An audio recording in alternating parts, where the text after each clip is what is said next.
Hello everyone and welcome to my channel Review Information. In this video I will show you how to use Incognito mode in Google Chrome.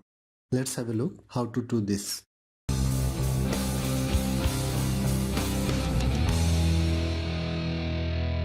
The trick is very simple. Open the Google Chrome from your desktop. Then go to 3 vertical dot at the top right corner. You can see the third option is New Incognito window. Click on this. That's it. You just activated the Incognito mode. The benefit to use Incognito mode is Chrome won't save your browsing history, cookies and site data information entered in forms. That is how you can activate Incognito mode in Google Chrome. Thanks for watching. Hope you guys enjoyed my video. Please subscribe my channel for more videos. Goodbye.